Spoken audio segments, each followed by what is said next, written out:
आइए हम इंजील मुक़द्दस की ताज़ीम में सब खड़े हों।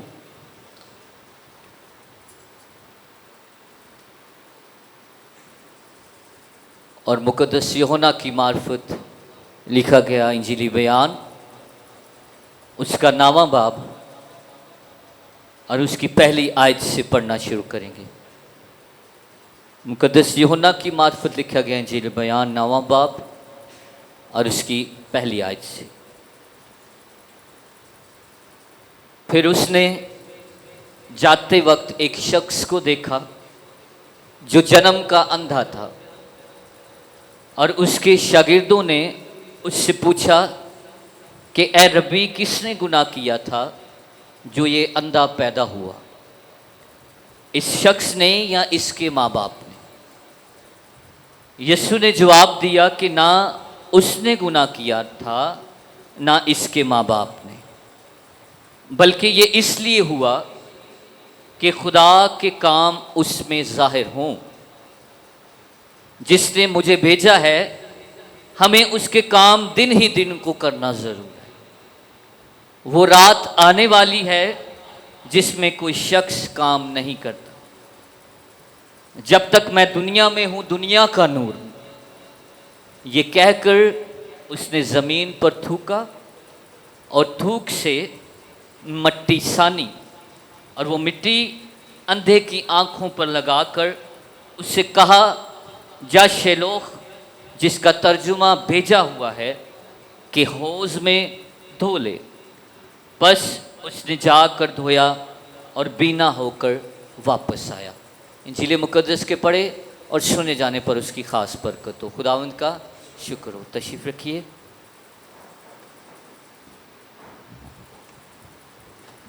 थोड़ी देर के लिए अपनी तवज्जो, अपना ध्यान खुदा के पाक कलाम को सुनने की तरफ लगाएंगे। गुज़श्ता चंद इतवारों से हम यीशु मसीह के मौजज़ात पर बात कर रहे हैं, सीख रहे हैं। पिछले इतवार कौन से मौजज़े को हमने पढ़ा?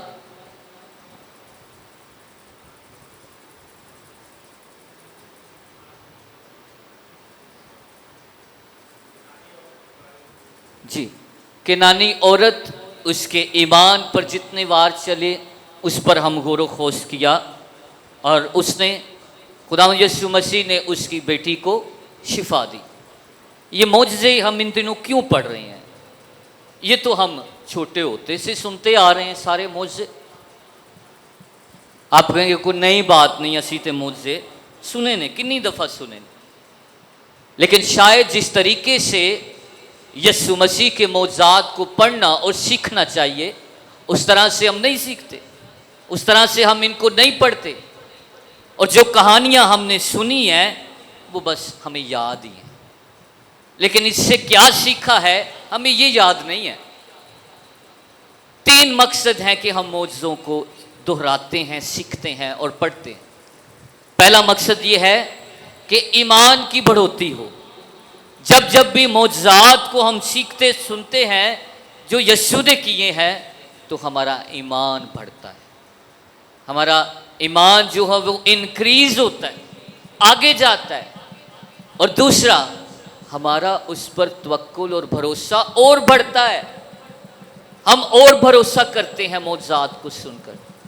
और तीसरी बात कि हम मौजज़े को देखकर, मौजज़े को सुनकर हमारी गवाही जो है वो बढ़ती है, हम गवाह बन जाते हैं। अगर मौजज़े को हमने दूसरे तक पहुंचाना नहीं है तो ये सिर्फ आपकी ज़िंदगी तक। इसलिए तीसरी बात ये है कि हम गवाही देने वाले बनते, गवाही देने वाले बनते। इसलिए इन मौजज़ात को मैंने शुरू किया ताकि हम यीशु को और ज़्यादा प्यार कर सकें।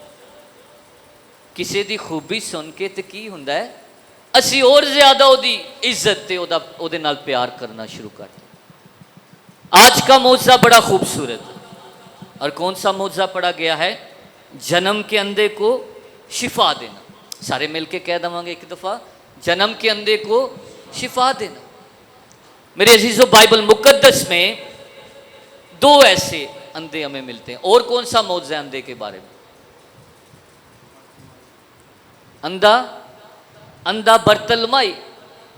लेकिन दोनों मौजज़ों में फ़र्क ये है कि एक जो है वो जन्म का अंधा है, पैदा ही जन्म उसका जो है उसका जन्म ही इस तरह हुआ, लेकिन दूसरा जो है वो अंधा किसी बीमारी की वजह से हुआ है, और दोनों भीख मांगते हैं। बरतलमाई क्या कहता है कि ऐ यीशु मुझ पर रहम कर, और यीशु ने उसको अच्छा भला किया। वो देखता है, लेकिन इसके बारे में क्या है, एक नजरिया समझे जो यहूदियों के ज़हन में है कि कोई भी बीमारी है, कोई भी दुख है, कोई भी परेशानी है, ये किस वजह से है, क्योंकि एक गुनाहगार है। यहूदी नजरिया क्या है कि किसी के घर च बीमारी है या कोई बीमार है, कोई दुख से कोई परेशानी है, जरूर इन्हें की कीता वे गुनाह कीता है, गुनाह की वजह से। और अगर उसने कुछ नहीं किया तो दूसरा उन्होंने की ख्याल है कि या तो फिर ये वड वडेरिया ने की कीता है, गुनाह कीता है, इस वजह तो दुख विच, इस वजह तो वो परेशानी दे विच। यहूदी नजरिया ये है। और इसके साथ साथ गुनाह जो है इस वजह से इन खानदानों पर है क्योंकि ये गुनहगार हैं, ये गुनहगार हैं, इसलिए इनमें बीमारी है, इसलिए इनमें तकलीफ है। लेकिन मेरे अजीज़ों, कलाम मुक़द्दस में जब हम देखते हैं तो वाज़ेह है कि खुदा जो है वो इंसाफ का खुदा है। कैसा खुदा है? इंसाफ था। अब मेरे बाप दादा की जो गुनाह है मुझ पर आ जाए, मुझे सजा मिले, तो क्या ये इंसाफ है? कि ये खुदा दा इंसाफ है? नहीं। हिस्किया के जो किताब है वहां पर लिखा है कि बाप दादा ने अंगूर खाया और बच्चों को क्या, उनके बच्चे जो है क्या उसका ओदी खटास जेड़ी है क्या बच्चों तक पहुंचेगी? नहीं। और कलाम मुकद्दस में हमें यह वाज़े तौर पर पड़ता है कि जो जान गुनाह करेगी सो मरेगी। जो जान गुनाह करेगी, कल्ले कल्ले दी गल हुई। इसलिए फर्दन फर्दन जेड़ी भी जान गुनाह करेगी वो मरेगी, बच्चे नहीं मरेंगे। पुराने अहदनामे में ये ख्याल है कि ये सज़ा तेरी नस्लों तक चलेगी, लेकिन फजल में जब हम आ जाते हैं, खुदा के फजल के नीचे आ जाते हैं, तो यहाँ पर मसीह खुदावंद ने एक गल ए भी समझा देती है कि ना तेरे जो है माँ बाप ने गुनाह किया और ना इसने गुनाह किया। इसका मतलब है कि खुदावंद यीशु मसीह इस बात को रद्द करता हुआ, इस तालीम को, इस ख्याल को रद्द करता हुआ आगे बढ़ता है कि जो यहूदियों का था कि जो गुनाह करेगा यहाँ तेरे माफी होता है, तो यहाँ एदी वजह तो काम होया। पहली बात इस तालीम को ज़रूर सीखे। दूसरी बात यह कि ज़रूरी नहीं कि कोई बीमारी या परेशानी गुनाह की वजह से ही आती है। ज़रूरी नहीं है कि बीमारी और परेशानी जो है गुनाह की वजह से ही आए। अयूब ने कितने गुनाह किए होंगे? अयूब ने कितने गुनाह किए हैं कि उस पर दुख, परेशानी और क्या क्या मुसीबतें आई हैं। उसका जिस्म कोढ़ से भर गया है। क्या उसने गुनाह किया था? क्या उसके माँ बाप ने गुनाह किया था? बल्कि कलाम मुकद्दस ये भी हमें कहता है कि इम्तहान की घड़ी भी आ सकती है, आजमाइश की घड़ी भी आ सकती है, इम्तहान भी हो सकता है। ये दुख, ये परेशानियां, ये मुसीबत, ये बीमारी खुदा का इम्तहान भी हो सकता है। उस इम्तहान में से भी हम गुजरते हैं। इसलिए मेरे अजीज़ों, ये मत सोचें कि दुख, परेशानी, तकलीफ सिर्फ और सिर्फ गुनाह की वजह तो आते, बल्कि खुदा आजमाता भी है, खुदा इम्तहान में भी डालता है। और यीशु ने इस अंधे को कैसे शिफा दी है? क्या नजर आ रहा है? किस तरह शिफा दी है? अभी हमने पढ़ा। पहला तरीका की लिया है, मट्टी ली है। मट्टी ली और उसमें थूक को मिलाया, अपना थूक। थूक दे नाल ना साह भी आता है, ठीक है। थूक के साथ क्या आता है, सांस भी होती है। कभी ट्राई करें, इतने ना करना, शायद बाहर ट्राई करो, ठीक है। लेकिन थूक के साथ क्या आता है, सांस भी आता है। और इंसान 3 चीज़ों से मिलकर बना है, मट्टी, पानी ते दम। मट्टी, पानी और दम है, हवा है, सांस है। खुदा ने इंसान को कैसे बनाया, मट्टी ली, उसको साना है, एक मुजस्समा बनाया और फिर उसमें दम फूंका है, अपना जिंदगी का दम फूंक। अब यहां पर यही कुछ हो रहा है, यही कुछ हो रहा है। ये तीनों एलिमेंट्स हमें यहां पर मिल रहे हैं। इसका क्या मतलब है, खुदा दी इलाही ज़ात, खुदा की अलोहियत, कि वो बनाने वाला है, वो पैदा करने वाला है। और खुदा चिते मसीह से कोई फर्क नहीं है। खुदा और यीशु में कोई फर्क नहीं है, वही खुदाई के काम उसके अंदर है और वो उसी तरीके को इस्तेमाल कर रहा है। ये अब आंखें बनाई जा रही हैं। आंखें क्या की जा रही हैं, बनाई जा रही हैं। सिरे से आंखें नहीं है, जन्म का ये अंधा है। और मेरे अजीजों, आंखों को दोबारा से बनाया जा रहा है और वही फार्मूला, वही एसिड्स इस्तेमाल किए जा रहे हैं और सिर्फ मसीह ही ये कर सकता है। और मेरे अजीजों, मुझे के बाद उसने क्या किया, क्या कहा कि जाके शलोह, जो हौज है, जिसका मतलब भेजा हुआ है, उसमें जाकर क्या कर ले, आंखों को धो ले। धोना, जब हम और हमारी भी आंखें धोई जाती हैं, कब, बपतिस्मा के वक्त पानी के साथ आंखें धोई जाती हैं। और फिर हम देखते हैं कि शिफा के अंदर इंसानों का काम भी है। शिफा के अंदर किन्ना दा काम है, इंसानों का काम भी है। वो लाजर को जो कि कब्र के अंदर था और बड़ा पत्थर था, क्या शिफा के साथ वो पत्थर नहीं हटा सकता? जो लाजर को जिंदा कर सकता है वो पत्थर भी हटा सकता है।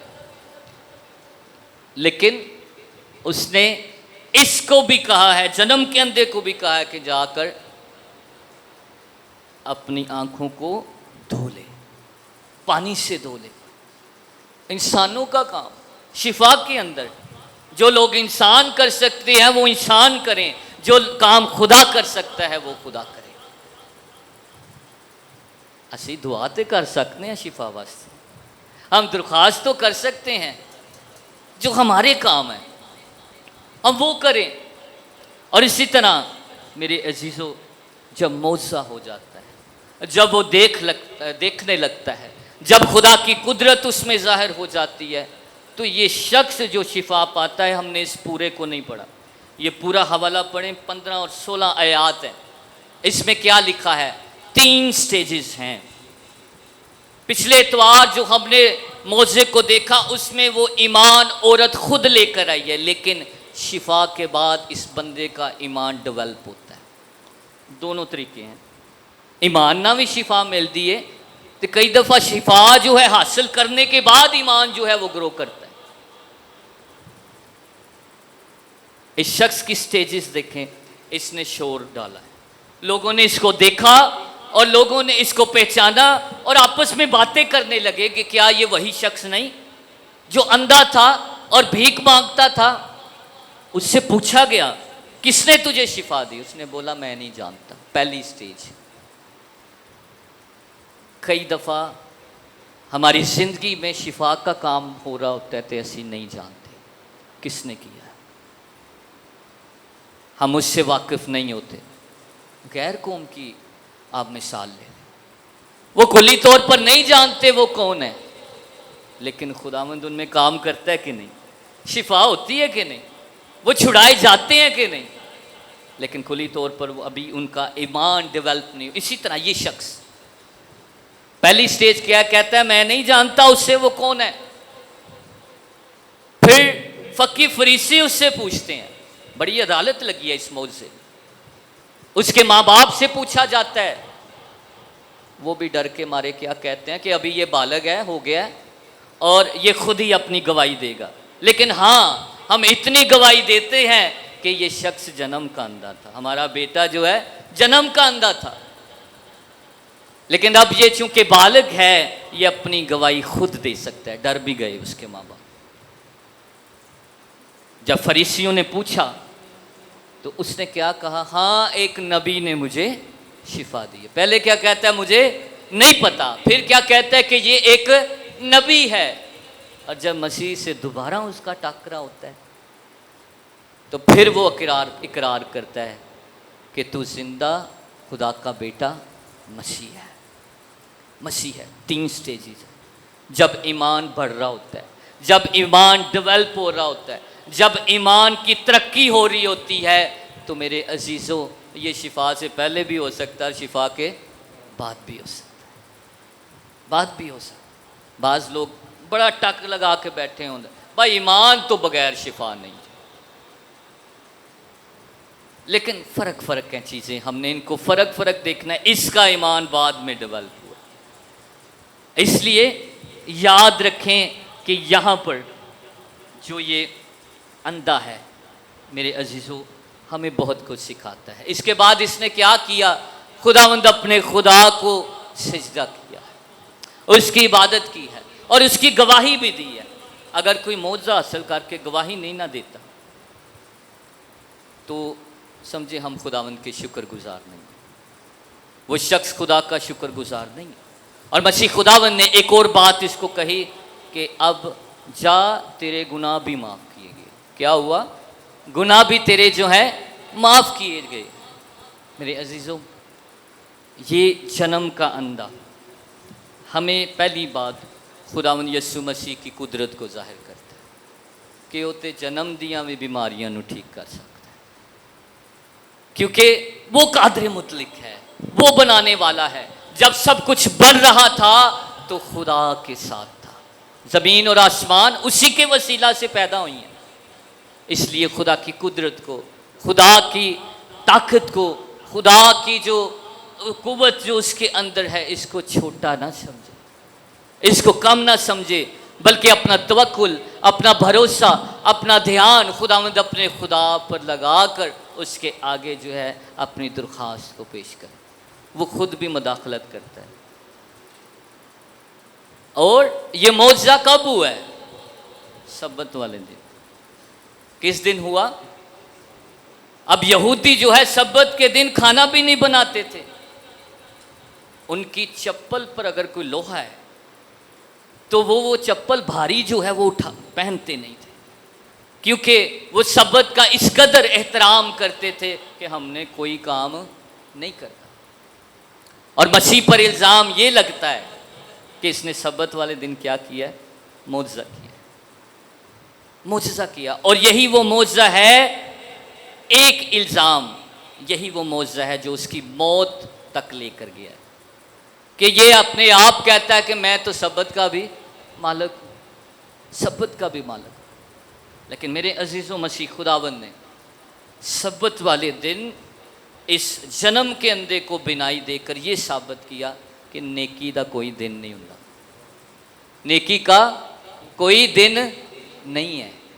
हर वक्त, हर जगह और हर लम्हा जब भी मौका मिले तो हमने अच्छा काम करना है, अच्छा काम करना, नेक काम करना है। इसलिए ये मौज़ा हमें कई तरह के उन्वानात सिखाता है। ईमान में 3 स्टेजेस हैं। हम बिल्कुल नहीं जानते मसीह को, फिर हम कहते हैं कि वो एक नबी है, सिर्फ शफाअत देने वाला है, और फिर हम क्या कहते हैं कि वो खुदा है, वो खुदा है, वो इलाही है। जब अपनी ज़िंदगी में काम देखते हैं, हम भी जब अपनी ज़िंदगी में काम कर देखें तो मसीह को, उसकी अलोहियत का ज़रूर उसकी शुक्रगुजारी करें और उसको अपना आका, अपना मालिक मानते हुए उसकी इन बातों की गवाही दिया करें। खुदावंद आज के पाक कलाम के वसीला से हम सबको बड़ी बरकत दे, इस पर अमल करने का फजल अता करे, और जो मसीह की कुव्वत है, जो कुदरत है, उस पर हम तवक्कुल और भरोसा करते हुए उसके नाम की गवाही पूरी दुनिया में दे सकें। ये दुआ मांगते हैं मसीह हमारे खुदावंद के वसीला से, खुदावंद इस पर हमें अमल करने का भारी फजल अता करे। आमीन।